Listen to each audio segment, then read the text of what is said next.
साथियों अगर फिर से स्वागत है कुलदीप स्टडी पॉइंट पर। तो साथियों प्रैक्टिस सेट आज का हमारा कौन सा 40 होने वाला है? कौन सा प्रैक्टिस सेट आज का 40 होने वाला है? यूपीएसआई पीवाईक्यू सीरीज हम चला रहे हैं अपने, ठीक है। 39 सेट हमारे कंप्लीट हो चुके हैं। जाकर के प्लेलिस्ट में आप देख लीजिए और चैनल को सब्सक्राइब जरूर करें साथियों, ठीक है। और चलो शुरू करते हैं, पढ़ते हैं पहले क्वेश्चन फिर ज़्यादा देर ना करते हुए कि लोकहितवाद संबंधित है किससे? तो पहले का सी हो जाएगा जब दोनों पक्ष चाहें। दूसरा देखेंगे कि साइबर अपराध में निम्नलिखित में से किसका अहम भूमिका होती है? तो दूसरे का कौन सा ए हो जाएगा? कंप्यूटर हो जाएगा। आगे पढ़ेंगे क्वेश्चन नंबर तीसरा क्या कह रहा है? तीसरा कह रहा है कि किस धारा के प्रवेश तलाशी लेने आदि पुलिस अधिकारी और अन्य अधिकारियों को शक्ति दी जाएगी? तो तीसरे का ऑप्शन नंबर बी हो जाएगा, धारा 81 हो जाएगा, ठीक है, ऑप्शन नंबर बी।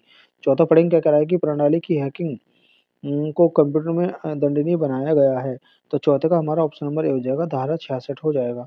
पाँचवें पढ़ेंगे क्या कह रहा है कि सूचना प्रौद्योगिकी अधिनियम के तहत किसी इलेक्ट्रॉनिक अभिलेखन का अधिकार प्राप्त होगा।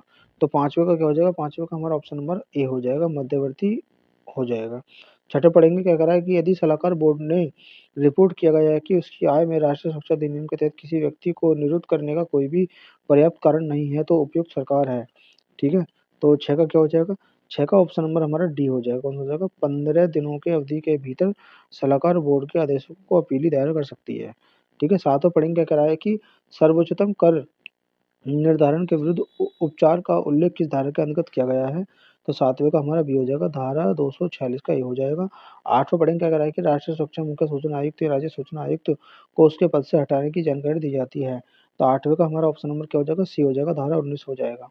बी 9 पढ़ेंगे, धारा 6 के अंतर्गत सूचना प्राप्त करने हेतु निवेदन किया जा सकता है, ठीक है। तो 9 का क्या हो जाएगा? 9 का ऑप्शन नंबर हमारा सी हो जाएगा। क्या हो जाएगा? सी हो जाएगा, इलेक्ट्रॉनिक संसाधनों के माध्यम से। 10 पढ़ेंगे, 10 का कह रहा है कि दस्ता और 10 व्यापार में सभी प्रारूपों को निःशुल्क किया गया है कि मानवाधिकार घोषणा पत्र में अनुच्छेद कितना हो जाएगा? 10 का हो जाएगा, ऑप्शन नंबर डी हो जाएगा, अनुच्छेद 10 हो जाएगा, ठीक है। आगे देखेंगे क्वेश्चन नंबर 11 क्या कह रहा है कि वर्तमान में भारत में राष्ट्रीय मानवाधिकार आयोग के अध्यक्ष कौन है? तो 11 का ये हो जाएगा, न्यायमूर्ति जी.एस. शर्मा है, ठीक है। और क्वेश्चन नंबर 12 देखेंगे क्या कह रहा है? 12 कह रहा है कि साक्षी पर विचारण करने की शक्ति निहित है। तो 12 का हो जाएगा, 12 का हमारा ऑप्शन नंबर बी हो जाएगा, मुख्य न्यायिक मजिस्ट्रेट हो जाएगा। 13 पढ़ेंगे क्या कह रहा है कि विशेष प्रयोजनों के लिए अभ्यारण्यों में प्रवेश करने या निवास करने के लिए अनुज्ञापत्री पत्र देगा। तो 13 का हमारा ऑप्शन नंबर बी हो जाएगा, मुख्य वन्य जीव संरक्षण हो जाएगा, ठीक है। आगे देखेंगे क्वेश्चन नंबर 14 क्या कह रहा है कि केंद्रीय सरकार के नियम बनाने की शक्ति पर आधार है। तो 14 का ऑप्शन नंबर बी हो जाएगा, धारा 26 हो जाएगा। आगे देखेंगे 15 क्या कह रहा है, निम्नलिखित में से छवि क्या, इसका मतलब क्या है, ठीक है। तो 15 का हो जाएगा, ऑप्शन नंबर हमारा डी हो जाएगा, हरित क्षेत्र हो जाएगा। आगे देखेंगे क्वेश्चन नंबर 16 क्या कह रहा है कि वाहन दुर्घटनाओं की प्रवृत्ति के बारे में जानकारी निम्नलिखित में से किनसे प्राप्त होती है? तो 16 का हमारा डी हो जाएगा, उपरोक्त सभी से प्राप्त होती है। 17 पढ़ेंगे, 17 कह रहा है कि केंद्रीय सरकार के यानों के रजिस्ट्रेशन से संबंधित प्रावधान अधिनियम की किस धारा में वर्णित है? तो 17 का डी हो जाएगा, धारा कौन सा हो जाएगा? धारा हो जाएगा 64। 18 पढ़ेंगे क्या कह रहा है कि निम्नलिखित में से किस और न्याय मंडल के निलंबित मामलों की त्रैमासिक आधार पर समीक्षा करेगा, ठीक है। तो 18 क्या हो जाएगा? 18 का हमारा ऑप्शन नंबर सी हो जाएगा, जिला मजिस्ट्रेट हो जाएगा। आगे पढ़ेंगे क्वेश्चन नंबर 19 का कह रहा है कि आरपीसी की धारा के अंतर्गत मजिस्ट्रेट दंडनीय से आपराधिक शिकायत की जा सकती है। तो 19 का ऑप्शन नंबर बी हो जाएगा, हमारा 200 हो जाएगा। 20 पढ़ेंगे क्या कह रहा है कि प्राइवेट व्यक्ति किसी व्यक्ति को कब गिरफ्तार कर सकता है, ठीक है। तो 20वें का हो जाएगा हमारा ऑप्शन नंबर ए हो जाएगा, जो व्यक्ति किसी उपस्थिति में आजमानतीय या संज्ञेय अपराध करता है, पहला। आगे देखेंगे क्वेश्चन नंबर 21 का कह रहा है, किस कह रहा है कि आपराधिक अभियात्र की परिभाषा किस धारा के अंतर्गत दी गई है? तो 21 का हमारा जो है ऑप्शन नंबर बी हो जाएगा, धारा 503 दंडनीय हो जाएगा। 22 पढ़ेंगे क्या कह रहा है कि भारतीय दंड संहिता के अनुसार दंगे के अपराध के आवश्यक तत्व हैं। तो 22 का बी हो जाएगा, लड़ाई झगड़ा सार्वजनिक स्थल पर किया जा रहा है, बी हो जाएगा। 23वां पढ़ेंगे, 23वां क्या कह रहा है? 23वां कह रहा है कि एक मत व्यक्ति को बचाव का लाभ प्राप्त होता है। तो 23 का ऑप्शन नंबर ये हो जाएगा, जब वह 7 वर्ष से कम हो।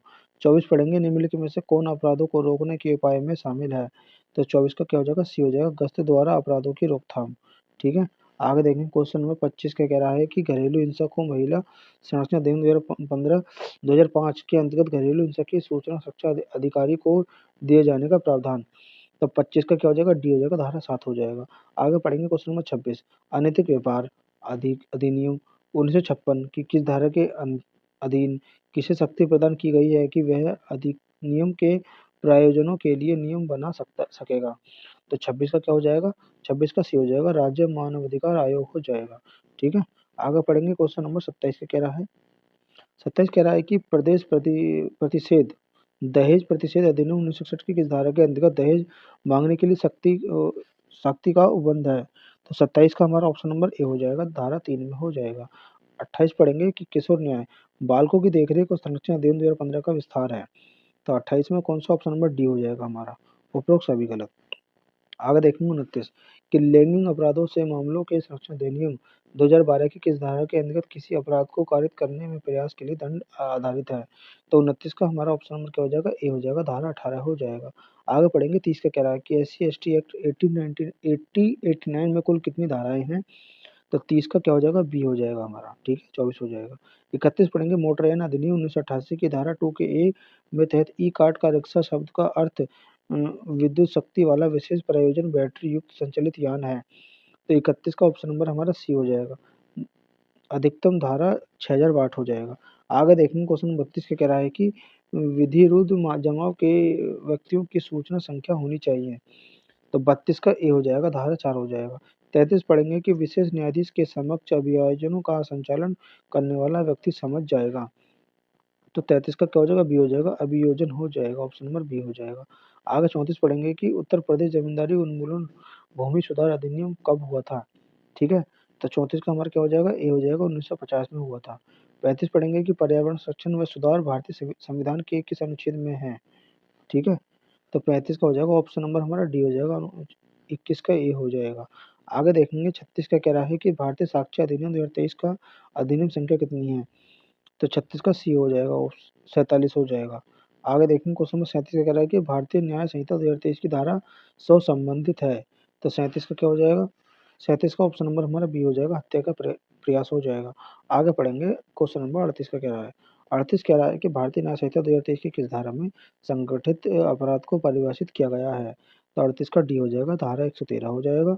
39 पढ़ेंगे कि भारतीय नागरिक सुरक्षा संहिता 2023 की किस धारा 472 के तहत मृत्यु दंडादेश मामलों में दया याचिका प्रस्तुत करने की मर्यादा काल है? ठीक है, तो 39 का हो जाएगा हमारा, ऑप्शन नंबर ए हो जाएगा, 30 दिन हो जाएगा। 40 पढ़ेंगे कि भारतीय नागरिक सुरक्षा संहिता 2023 में जमाव से संबंधित उपबंधित है। तो 40 का क्या हो जाएगा? 40 का ऑप्शन नंबर डी हो जाएगा, धारा 39 हो जाएगा। साथियों, प्रैक्टिस सेट आज का हमारा कंप्लीट हो चुका है और मिलते हैं फिर नेक्स्ट सेट में।